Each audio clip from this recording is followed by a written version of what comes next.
क्या निर्मला का सीतारामन वगैरह बना, नहीं, कांग्रेस का जो है हवाई जहाज वो अलग था।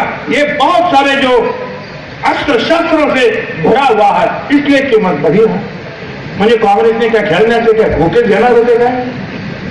आणि आता जे पेपर बाहेर आलेले आहेत, या सरकारचे पेपर्स, या सरकारच्या अधिकाऱ्यांच्या सहीचे पेपर्स, त्याच्यामध्ये चक्क लिहिलेलं आहे जे काँग्रेसचं विमान घेणार, काँग्रेस विमान घेणार होतं तेच विमान आता सुद्धा घेतलं जाणार आहे. म्हणतील बाळा याला एका बाटलीमध्ये याला पेट्रोल म्हणतात बरं, पण या बीजेपी वाला नाव बदलायचं फार सवय आहे, म्हणून याचं सुद्धा नाव बदलला. पंडित दीनदयाळ उपाध्याय बहुमूल्य तरल पदार्थ. एवढी महागाई झाल्यानंतर आपण काय तपवसणार? Gas cylinder Ujjwala gas cylinder 350चा गॅस सिलेंडर भरून निघायचा गॅसने, आता 800, 900, 950 वाटेल तो भाव येतो. आणि IIT सारख्या इंजिनिअरिंग कॉलेजमध्ये मोदी साहेब येतात, भाषण करतात. मैं जा रहा था, एक नाले के पास एक आदमी चाय बना रहा था. यांना चहा बनवत होतो याच्याबद्दल खूप कौतुक आहे, हरकत असायला पाहिजे. मी पण भाजी विकत होतो, ते चहा विकत होते. एवढंच आहे की मी भाजी विकत होतो, तो भायखळा मार्केट आहे, ते कुठे चहा विकत होते, ते रेल्वे स्टेशन त्यावेळेला नव्हतंच असं म्हणतात. आणि तो प्रवीण चौगडिया म्हणतात की ते अरे 40 वर्षामध्ये आणि घरी चहा विकला नाही, पण ते म्हणतात चहा विकत. नोकरी धंदा नाही, लग्न नाही, काय नाही, काय व्हायचं काय आमचं? पण त्यांना काय पडलं नाही हो. योगी और मोदी का एक ही नारा, योगी और मोदी का एक ही नारा, ना घर बसा हमारा, ना बसने देंगे तुम्हारा. घोषणा लोकांची खरं जे आहे सुजलाम सुफलाम झाली पाहिजे यासाठी प्रयत्न करावा.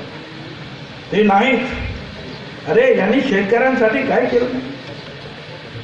पवार साहेब होते, मनमोहन सिंग प्रधानमंत्री, एका रात्रीमध्ये 70,000 कोटीचं कर्ज माफ केलं, पण तेवढंच करून थांबले नाही.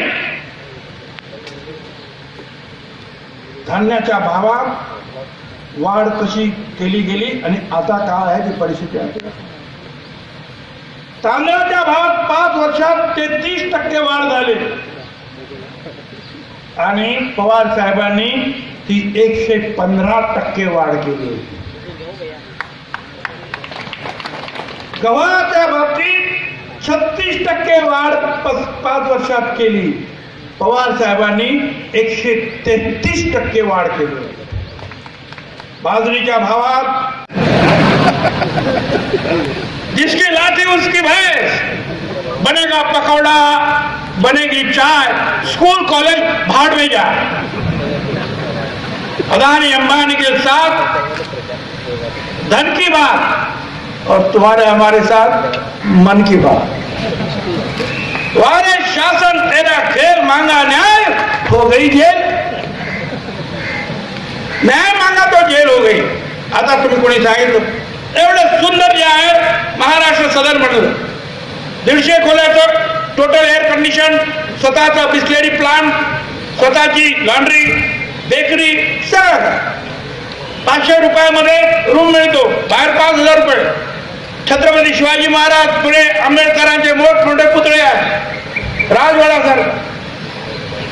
कॅबिनेटने काम दिलं, मी दिलं नाही, कुठे माझी सही नाही. 100 कोटीला हे काम दिलं.